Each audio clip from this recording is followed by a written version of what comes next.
kehamilan, ya. Nah, kalau segera mempunyai setelah nikah kemudian pengen anak, itu berarti tidak ada penundaan kehamilan. Tetapi karena kalau misalnya ada ingin penundaan kehamilan, bisa dengan cara ber-KB. Ber-KB-nya itu tidak dengan, tahu IUD gak Mas? Tahu ya, berarti sudah familiar ya untuk. Nah, kalau yang menunda kehamilan ini bisa memakai kondom atau memakai pil atau suntik. Tapi jangan memakai alat kontrasepsi dalam rahim karena belum pernah melahirkan. Ini sekilas. Kemudian kesehatan reproduksi penting bagi caten. Untuk menjalankan proses fungsi dan perilaku reproduksi yang sehat dan aman. Bagaimana caranya menjaga kesehatan reproduksi merupakan hak dan kewajiban bagi pria dan wanita. Ini menjaga reproduksinya itu harus wajib, karena kalau menyepelekan itu efek sampingnya penyakit INS akan melekat pada suami atau istri dan bisa kedua-duanya.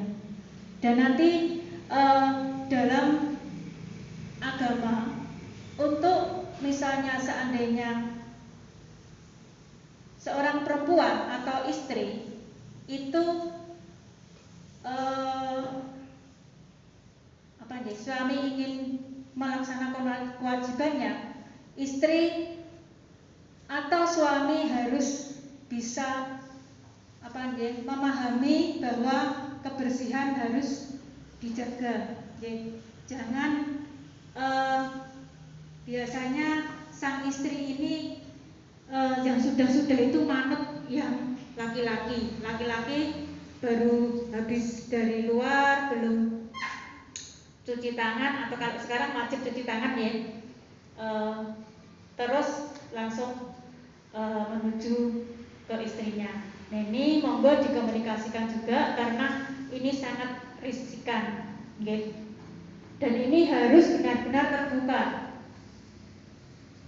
Karena kebetulan reproduksi wanita itu ada di dalam. Kemudian kalau reproduksinya laki-laki itu di luar. Apabila sembarang untuk ini kewajiban misalnya, tapi tolong untuk kebersihannya dijaga agar tidak terjadi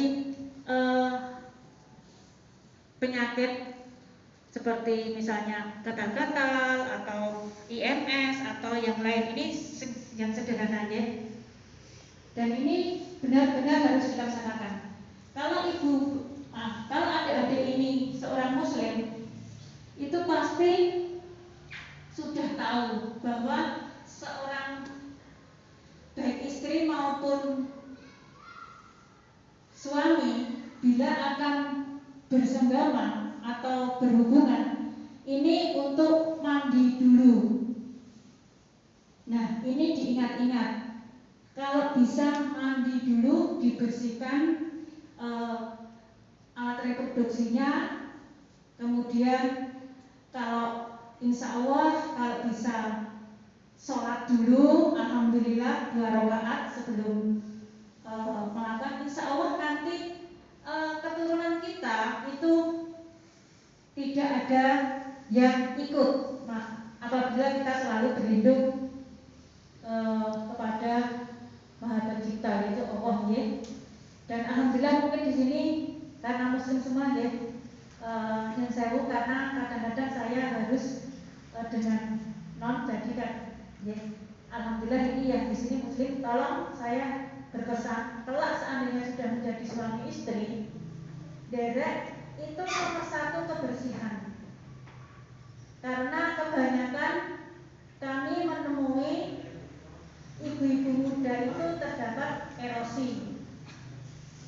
Jadi derek untuk seandainya nanti sudah bersuami atau sudah bersuami, untuk ibu ini rajin untuk IVA, paling tidak IVA atau pasmir, yang bisa mengetahui kondisi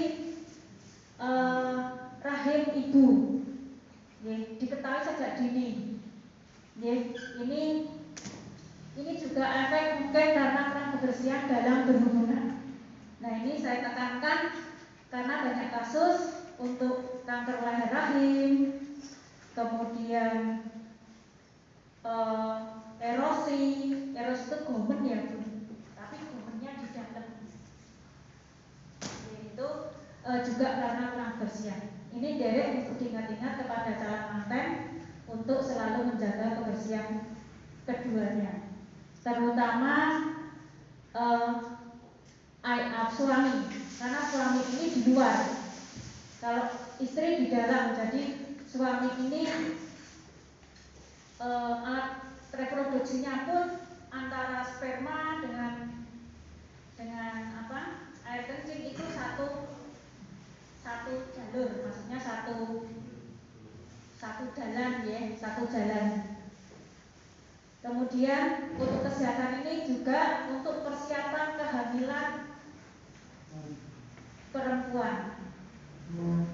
Kemudian partisipasi dalam perencanaan keluarga bagi caten pria. Kemudian risiko infeksi menular IMS-nya. Tadi saya harapkan saya anjurkan supaya kalau berhubungan selalu menjaga kebersihan reproduksinya masing-masing. Saling mengingatkan, saling terbuka, dikomunikasikan. Jadi satu yang bisa jangan sampai ada yang malu, karena ini kesehatan. Biasanya ibu-ibu itu sok ngampet, perempuan itu suka ngampet karena wah itu tidak nesu, itu ya. Nah, ini di sini harapannya sebelum melangkah ke jenjang keluarga ini derek keterbukaan itu juga terbuka. Jadi saling mengingatkan untuk kebersihannya. Ya, ini nanti agar tidak terjadi risiko infeksi menular. Ya, yang perlu diketahui ya, kesehatan reproduksi, permasalahannya dan cara mengatasinya. Penyakit menular ini harus dicari oleh calon manten sendiri lewat Google, bisa lewat apa-apa bisa sekarang, karena informasi terlalu sudah banyak. Tinggal calon manten itu memilih yang mana. Tapi jangan game. Rata-rata anak muda sekarang walaupun bapak-bapak itu sukanya game online ya. Yeah. Walaupun di sana ya. Kemudian pelayanan keluarga berencana.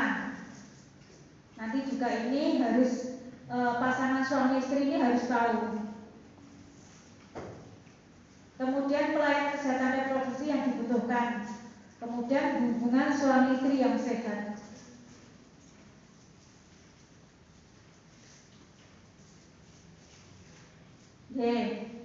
Indikator kesehatan ibu secara umum.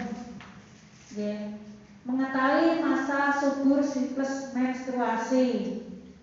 Ini secara umum ya. Kemudian memeriksakan kesehatan secara keseluruhan. Ini karena calon ibu akan calon yang akan mengandung putra putri. Agar selalu jangan malas untuk selalu konsultasi ke kesehatan. Kemudian sebelum menikah stepnya untuk cek penyakit virus ya, tos ini toxoplasma, rubella, cytomegalovirus, herpes simplex. Ini seharusnya sebelum menikah calon pengantin terutama putri ini supaya bisa mengecekkan di lab ini memang mahal. Tapi untuk toksoplasma ini juga mengganggu pertumbuhan bayi. Kemudian untuk rubella juga. Kemudian kalau cytomegalovirus ini bisa menghancurkan janin dalam rahim. Nah, ini supaya dinegatifkan dulu. Seandainya tinggi harus diobati dulu. Jadi nanti hasilnya anak akan bagus. Kalau toksoplasma ini biasanya kepala ya, yang kepala besar isinya cairan. Itu karena si ibu toksonya sangat tinggi.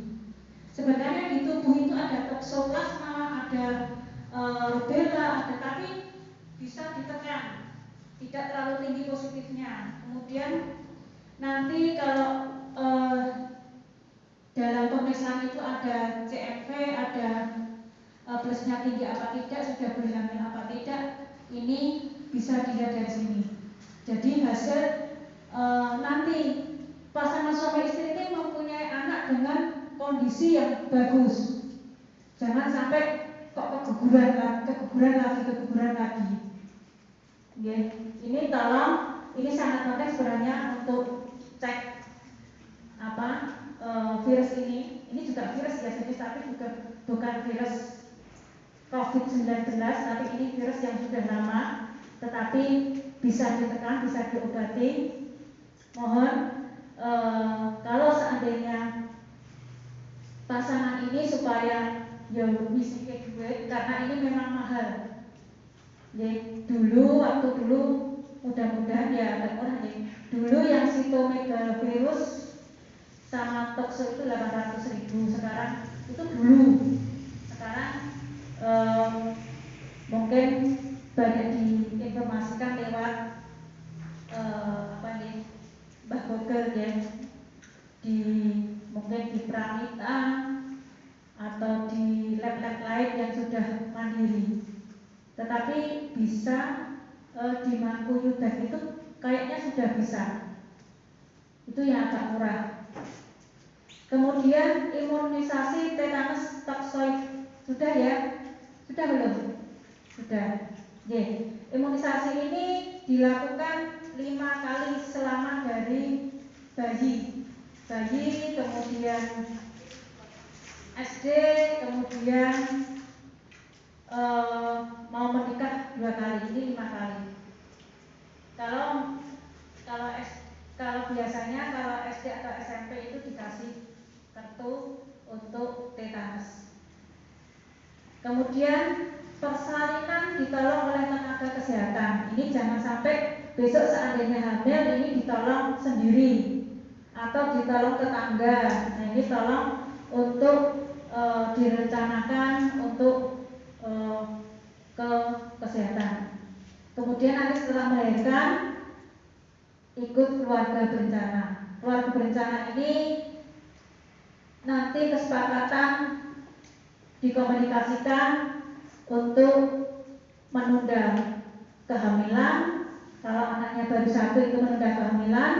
Kalau anaknya 2 atau 3 ya ceknya 2 atau menghentikan kehamilan. Kemudian persiapan pranikah, persiapan gizi. Ini gizi terutama bagi calon manten. Terutama dari ibu. Ini mengkonsumsi makanan bergizi dan seimbang. Kemudian mengkonsumsi tablet tambah darah.